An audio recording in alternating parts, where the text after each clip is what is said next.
Remember the garage project? Well, remember that file cabinet that was sitting outside?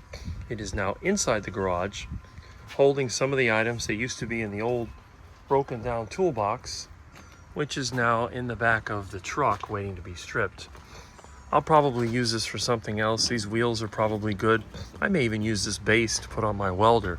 So I put it here temporarily just to get it out of the way, along with the other junk that's starting to build up. The old dolly I used for moving. There's a pallet, some stuff that I did from cleanouts. It's in there.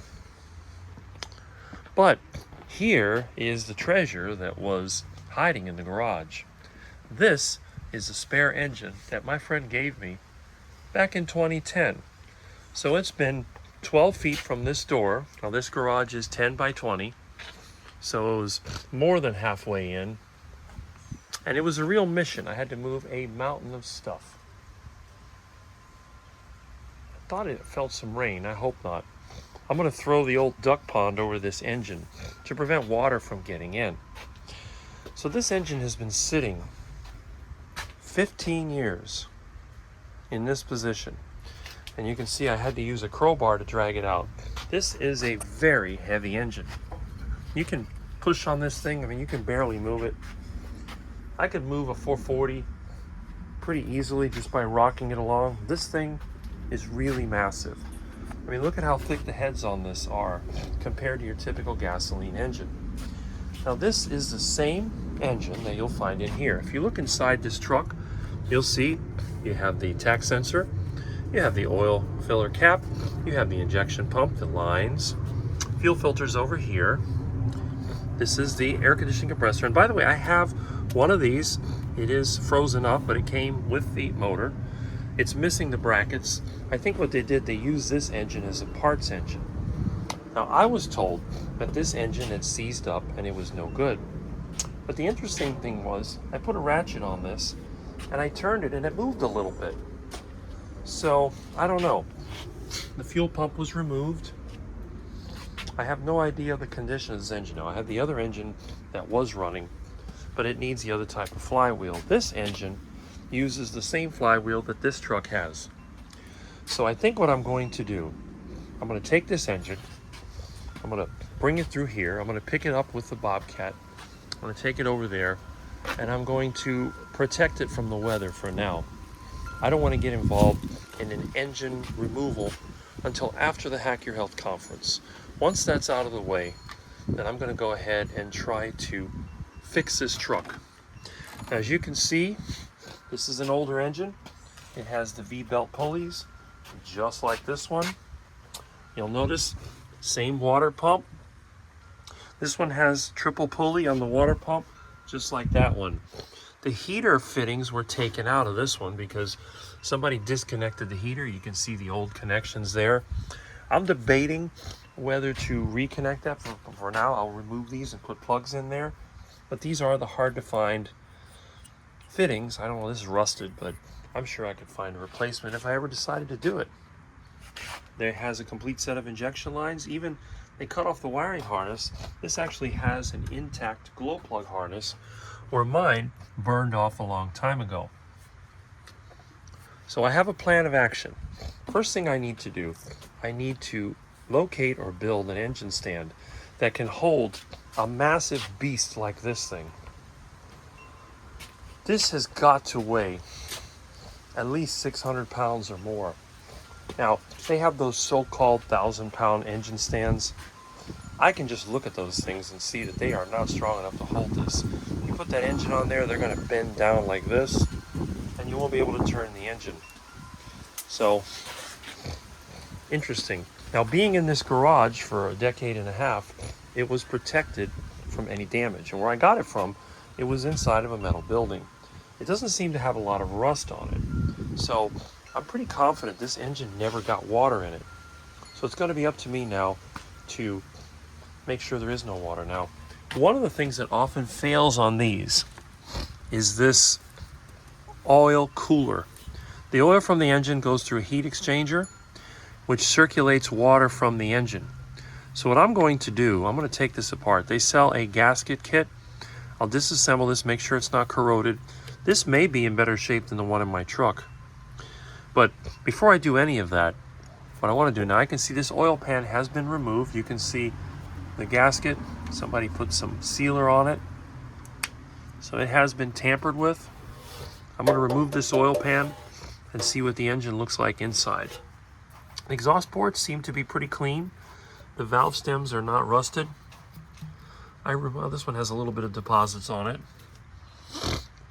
I might even take the heads off. I'm not sure what I'm going to do. And I do have the other engine, so I have more options. Now, if I can't find a flywheel for the other engine, and this engine turns out to be in good condition, I may remove the engine from my truck, put that flywheel on this engine, put a starter on it, because this engine has this bracket. I can spin the starter, and then with the injectors removed, I will put a compression gauge and I will check each and every cylinder on this engine. If this engine gives me more than 300 PSI, I'm going to go ahead and do a cleaning, and I'm going to freshen it up, replace maybe the crankshaft gasket over here. It doesn't seem to be leaking, but while I got the engine out, I might as well do that. Maybe the rear crankshaft seal, oil pan gasket, do all the servicing I need to. I don't know how bad this injection pump is. It's been sitting for a long time. I may end up taking this one off, which I know worked, but these injectors may be in good shape. I have a pump to test them out. Hopefully, in the very near future, you're going to see this thing running, one of them anyway, and definitely in the near future, you'll see the truck running. And I'm going to be so happy, because after all this time, I can finally have my truck back. And then, once this is running, you are going to get a transmission repair. I'm going to take the transmission out and rebuild it. And I wish maybe by then I'll find a junk van so I can get material to fix the roof, maybe replace the doors if I can find some better ones, or do some body work, and hopefully some paint so I can repaint this thing. They were both originally white. I'll probably paint them both white again. It'll be the team. So for the inside jobs, I got the van, and for the outside jobs, I got the truck. They both run diesels. I mean, this is a primitive diesel. This is the more advanced Power Stroke turbo diesel. And they can both pull the Bobcat and the trailer, which is nice.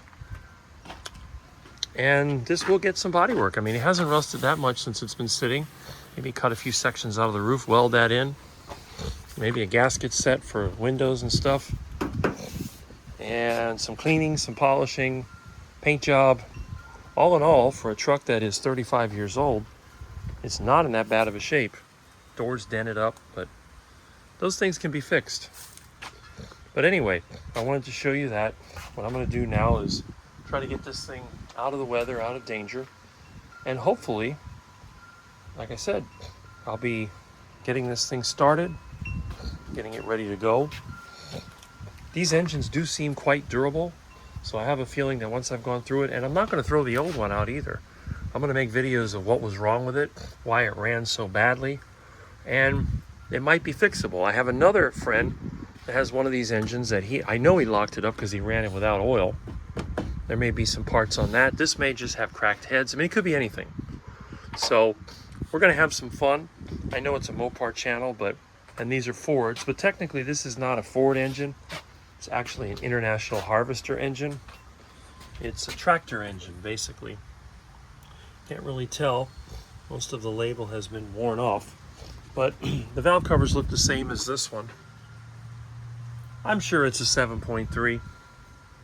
I don't think it's a 6.9. Intake looks the same. I'm just glad that my friend gave me this, and he gave me this. I helped him move, which I usually do for my friends for free. I'm helping a friend of mine now move. And I helped him organize things. I did mostly running the Bobcat for the move. And I guess his gratitude, he's like, well, I don't need this thing, you can have it. He gave me a lot of other stuff too. But after 15 years, I think this may be just what the doctor ordered for Mr. Ford. Fix to repair daily, found on road dead.